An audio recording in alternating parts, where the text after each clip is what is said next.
Hello and welcome back to the Studyclix Explains King Lear series. In this episode, Studyclix expert teacher Peter Tobin brings you through everything you need to know about the themes present throughout the play. Peter Tobin is an English teacher who has a YouTube channel called Mr. Tobin Leaving Cert English, where you can find loads of free videos covering different parts of the Leaving Cert English course. We have linked his channel in the description, and we can't recommend enough that you check it out and subscribe to get updates on new content he's making. The next voice you're going to hear is Peter's, and we hope that you will enjoy this episode. Okay, so we've looked at characters and now we're going to look at themes. The first one that we're going to look at is authority and power. In King Lear, Shakespeare presents a complex examination of what it means to hold power and the consequences of its misuse. So at the beginning of the play, King Lear decides to divide his kingdom among his three daughters. This act demonstrates Lear's authority as a king, but also demonstrates his vanity and his desire for flattery. He says in Act 1, Scene 1, "Which of you shall we say doth love us most? That we our largest bounty may extend where nature doth with merit challenge." So Lear's abdication of power is meant to be control transfer, but it quickly spirals out of control. By relinquishing his authority, Lear unwittingly sets the stage for political and familial chaos. His decision to give power to Goneril and Regan, who deceitfully flatter him while disowning Cordelia, who speaks the truth, highlights the dangers of superficial judgments. As the play progresses, the once powerful king finds himself stripped of his authority and descending into madness, symbolising the fragility of human power. And that's encapsulated in Act 3, Scene 2, when Lear says, "Here I stand, your slave, a poor, infirm, weak and despised old man." Lear's journey from power to powerlessness serves as a powerful commentary on the nature of authority and the human condition. It reminds us that true power cannot be measured by titles or wealth, but by wisdom, humility and integrity. Lear does not recognise that his authority comes not from the person he is, but from the position he holds, and if he does not have that position, then he does not have that power. He is arrogant and blind to the true nature of power, but he does learn the truth over the course of the play. Next, let's look at the theme of madness. In King Lear, madness is not just a personal affliction, but a lens through which Shakespeare explores the breakdown of social order and the human psyche. It's important to remember that of the characters who present as mad, poor Tom, the fool, Lear is the only one who is truly mad.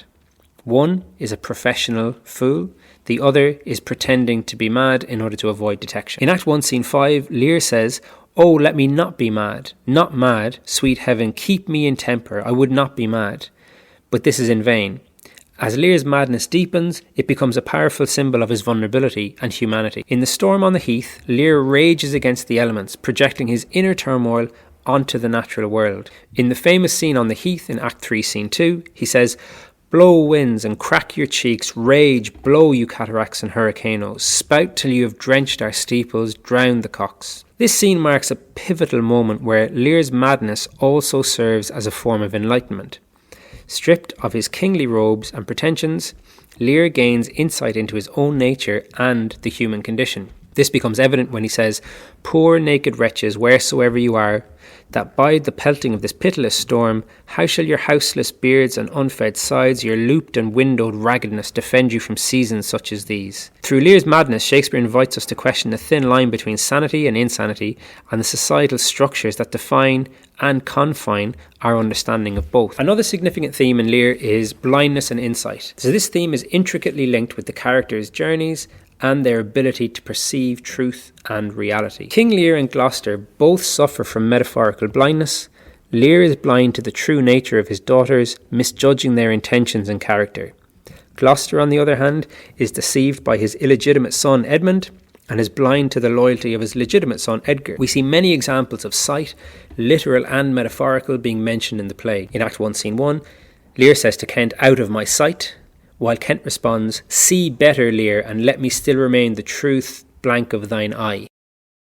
Gloucester's literal blindness, inflicted by Regan and Cornwall, serves as a powerful physical manifestation of his earlier inability to see the truth. Ironically, Gloucester gains true insight only after he is blinded. His suffering leads to a deeper understanding of himself and the world around him. In Act 4, Scene 1, he says, "I have no way, and therefore want no eyes. I stumbled when I saw." Similarly, Lear gains profound insight into his own nature and the human condition through his madness and suffering. Both characters' journeys from blindness to insight underscore the idea that true vision is not a matter of physical sight, but of understanding and wisdom. Now we're going to look at the theme of love. In King Lear, love is depicted in its various forms: familial love, platonic love, romantic love, and its complexities are laid bare through the relationships between the characters. At the heart of the play is Lear's misguided demand for a public display of love from his daughters. Lear equates love with flattery, leading to his tragic misjudgment.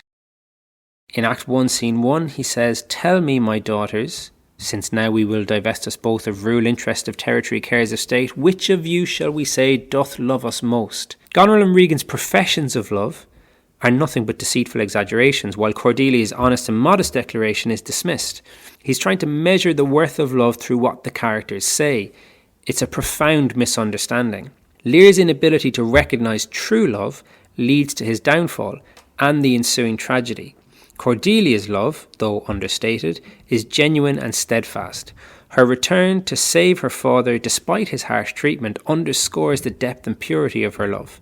Additionally, the subplot of Gloucester and his sons mirror the main plot, with Edgar's loyalty and love for his father standing in stark contrast to Edmund's treachery. Edgar's care for Gloucester, especially after he is blinded, highlights the theme of filial love and devotion. So through these relationships, Shakespeare explores the complexities of love, its capacity for both selflessness and betrayal, its vulnerability to manipulation, and its ultimate redeeming power.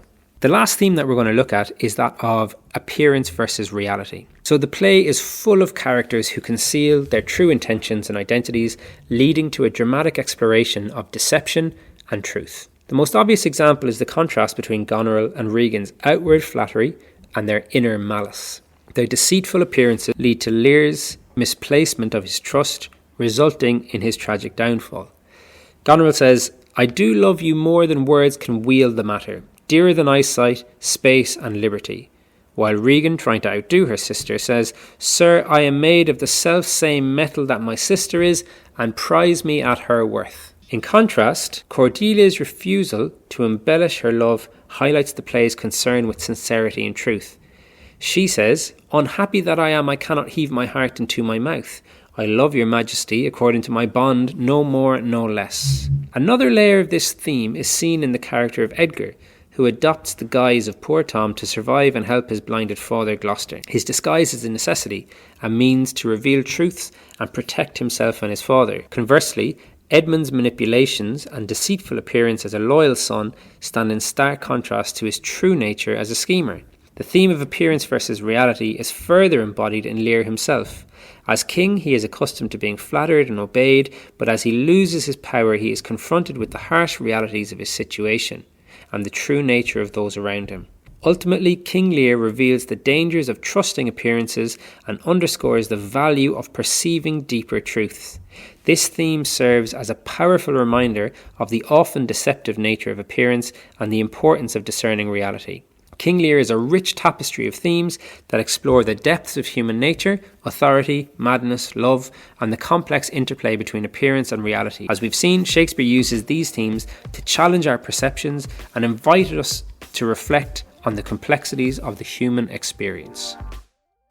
That concludes our 9th episode, and we hope that this analysis of the themes has given you a deeper understanding of their purpose and equipped you with lots of great ideas and phrases that you could use in your own essays. Once again, if you enjoyed this, we would really encourage that you check out Peter's YouTube channel, Mr. Tobin, Leaving Cert English, which is linked in the description. Trust us when we say this is an incredible free resource for 5th and 6th year students. And we hope that you stay tuned for more content like this.